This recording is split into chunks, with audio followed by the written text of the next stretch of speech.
नमस्कार दोस्तों, स्वागत है आपका अपने YouTube channel study with Bhanu में। दोस्तों, आज हम मनोविज्ञान की सीरीज में अगला टॉपिक पढ़ेंगे, ध्यान या अवधान। तो वीडियो को जल्दी से लाइक और शेयर कीजिए। अगर आप मेरे चैनल पर नए हैं तो चैनल को सब्सक्राइब कर लीजिए। चलिए वीडियो को स्टार्ट करते हैं। हमारा टॉपिक है ध्यान, जिसको मनोविज्ञान में कहा जाता है अवधान और अंग्रेजी में कहा जाता है अटेंशन। तो चलिए जानते हैं ध्यान या अवधान होता क्या है। तो किसी वस्तु पर विशेष प्रकार से ध्यान केंद्रित करने की प्रक्रिया अवधान कहलाता है।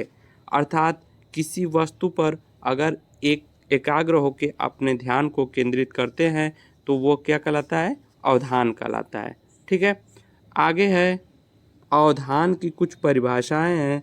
कुछ मनोवैज्ञानिकों ने अवधान के बारे में अपने कथन दिए हैं, तो उनको बारी बारी से एक एक करके देखेंगे। और ये जो कथन है वो यूपी टेट हो या सी टेट हो, सभी एग्जामों में ज़्यादातर पूछे जाते हैं। तो एक एक कथन को ध्यान से देखिएगा। तो उसमें पहला है डम्बिल के अनुसार, अर्थात डम्बिल एक मनोवैज्ञानिक हैं। इन्होंने अवधान के बारे में क्या कथन दिया है, अपना क्या विचार दिया है, इसको देखते हैं। उन्होंने कहा है किसी दूसरी वस्तु की अपेक्षा एक वस्तु पर चेतना का केंद्रीकरण अवधान है। अर्थात उन्होंने कहा है कि किसी दूसरी वस्तु, अर्थात कई वस्तुएं हैं और कई वस्तुओं में किसी एक वस्तु पर अपनी चेतना को केंद्रित करते, अपने ध्यान को एकाग्र करते हैं, तो वही क्या कहलाता है, अवधान कहलाता है। ये किसने कहा था, डम्बिल ने कहा था। अगला देखते हैं, अगला है वैलेंटाइन के अनुसार। वैलेंटाइन ने अवधान के बारे में क्या कहा है। इन्होंने कहा है कि अवधान एक मस्तिष्क की क्रिया या अभिवृत्ति है। अर्थात जो अवधान है वो मस्तिष्क के द्वारा संचालित होती है, यह एक मस्तिष्क की क्रिया है। ये वैलेंटाइन ने कहा है अवधान के बारे में। ठीक है, आगे देखते हैं। आगे कुछ मनोवैज्ञानिकों ने और दिए हैं कथन। अगला कथन है मन के अनुसार, अर्थात मन एक मनोवैज्ञानिक हैं। इन्होंने अवधान के बारे में क्या कहा है ये देखते हैं।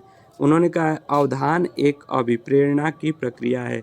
अर्थात अवधान जो है अभिप्रेरणा प्रक्रिया के अंतर्गत आता है। जब व्यक्ति किसी वस्तु या किसी कार्य को करने के लिए प्रेरित होता है तो वह उस पर बहुत ही अच्छे से ध्यान लगाकर उस कार्य को करता है। तो इस तरीके से मन ने कहा है कि अवधान जो है अभिप्रेरणा की क्या है, प्रक्रिया है। ठीक है, आगे है मैकडूगल के अनुसार, अर्थात मैकडूगल ने अवधान के बारे में क्या कहा है वो देखते हैं। उन्होंने कहा है अवधान केवल उस प्रयास या इच्छा को कहते हैं जिसका प्रभाव ज्ञान प्रक्रिया पर पड़ता है। अर्थात मैकडूगल के अनुसार अवधान वही है जिस कार्य का प्रभाव आप, जिसके कारण आपको कुछ न कुछ ज्ञान प्राप्त होता है, उसी को क्या कहेंगे, अवधान कहेंगे। ठीक है, आगे देखते हैं। आगे है अवधान के प्रकार। इसमें हम देखते हैं अवधान कितने प्रकार का होता है।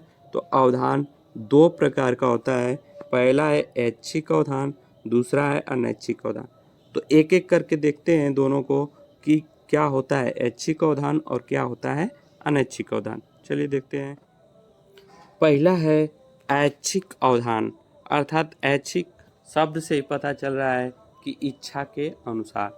अर्थात अगर हम किसी वस्तु पर अपनी इच्छा के अनुसार ध्यान को केंद्रित करते हैं तो उसे ऐच्छिक अवधान कहते हैं। जैसे अगर क्लास में हम पढ़ रहे हैं, अगर कोई शिक्षक हमें पढ़ा रहा है तो वहाँ पर हम अपनी इच्छा के अनुसार अपने ध्यान को वहाँ पे क्या करते हैं, केंद्रित करते हैं और पढ़ाई के प्रति अपने ध्यान को क्या करते हैं, केंद्रित करते हैं। जो टीचर, जो अध्यापक पढ़ाता है कुछ, तो उसकी बातों को ध्यान से सुनते हैं। इस प्रकार के अवधान को कहेंगे ऐच्छिक अवधान।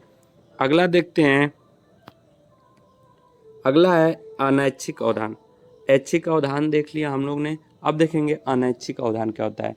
तो अनैच्छिक अवधान अर्थात बिना इच्छा के। अनैच्छिक मतलब बिना इच्छा के। अगर किसी वस्तु पर हम बिना इच्छा के, अपनी इच्छा के ध्यान को केंद्रित करते हैं तो वो क्या कहलाता है, अनैच्छिक अवधान। जैसे अभी हमने बताया कक्षा शिक्षण में, जैसे कोई अध्यापक पढ़ा रहा है तो उस पर हम अपनी इच्छा के अनुसार क्या करते हैं, ध्यान लगाते हैं, ध्यान को केंद्रित करते हैं, तो ऐच्छिक अवधान होता है। अगर उसी समय बगल में कोई प्रोग्राम हो, कोई साउंड बजने लगे, तो वहाँ पे क्या होता है कि अगर हम नहीं भी चाहते हैं तो हमारा ध्यान उस ओर क्या होता है, जाने लगता है। तो अगर नहीं चाहते हुए भी अगर ध्यान उस ओर जा रहा है तो उसको कहेंगे अनैच्छिक अवधान। तो ये हुआ ऐच्छिक अवधान और अनैच्छिक अवधान। ठीक है, आगे देखते हैं।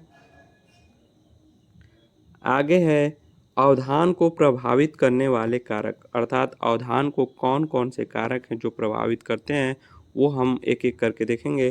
तो उसमें पहला है अभिप्रेरणा का अभाव। तो अगर अभिप्रेरणा व्यक्ति में अभिप्रेरणा का अभाव है तो उससे अवधान क्या होता है, ध्यान क्या होता है, प्रभावित होता है। जैसे अगर किसी कार्य के लिए आप प्रेरित होते हैं, उस पर अच्छे से ध्यान लगा कर उसको अच्छे से कार्य करते हैं। अगर किसी कार्य के लिए आप प्रेरित नहीं हैं, मोटिवेट नहीं हैं, तो उस पर आपका ध्यान अच्छे से नहीं लगता है। तो उस जो है अभिप्रेरणा का जो अभाव होता है वो क्या होता है, ध्यान को प्रभावित करता है। ठीक है, उसके बाद दूसरा है शारीरिक स्वास्थ्य। अगर आपका शारीरिक स्वास्थ्य सही नहीं है, आप स्वस्थ नहीं हैं, तो किसी चीज़ पर आपका ध्यान नहीं लगेगा, उससे अवधान आपका क्या होगा, प्रभावित होगा। ठीक है, तीसरा है भौतिक पर्यावरण, अर्थात अगर आप किसी जगह पढ़ाई कर रहे हैं तो वहाँ का भौतिक वातावरण अर्थात सही नहीं है, अर्थात आपको बहुत वहाँ पे गर्मी हो रही है, उमस हो रही है, तो वहाँ पे भी आपका ध्यान क्या होगा, प्रभावित होगा, आपका ध्यान नहीं लगेगा, आपका ध्यान बँटने लगेगा। तो वहाँ भी ध्यान आपका क्या होगा, प्रभावित होगा। तो भौतिक पर्यावरण के कारण भी आपका ध्यान क्या होगा, प्रभावित होगा। अगला है शिक्षण विधियाँ। अगर अध्यापक पढ़ा रहा है, उसकी शिक्षण विधि सही नहीं है, तो तब भी आपका ध्यान क्या होगा, प्रभावित होगा, आपका मन नहीं लगेगा। अगर वो उसकी शिक्षण विधि सही है, अर्थात पहले आसान आसान चीज़ों को बताते हैं फिर कठिन चीज़ों को बताते हैं, तो वहाँ पे आपका ध्यान लगेगा। अगर पहले ही कठिन चीज़ों को बताने लगें तो वहाँ पे आपका ध्यान क्या होगा, प्रभावित होगा, आपका मन नहीं लगेगा वहाँ पे। तो इससे शिक्षण विधियों से भी क्या होता है, अवधान क्या होता है, प्रभावित होता है। फिर आगे है विघ्नकारी वस्तुएं। कुछ विघ्नकारी वस्तुएं होती हैं जो अवधान को क्या होती हैं, जितनी भी विघ्नकारी वस्तुएं हैं, बाधा डालने वाली वस्तुएं हैं, वो अवधान को क्या करती हैं, प्रभावित करती हैं। ये रहा हम लोग का अवधान टॉपिक। तो कमेंट करके हमें बताइए कि आपको अच्छा लगा कि नहीं लगा। वीडियो देखने के लिए धन्यवाद।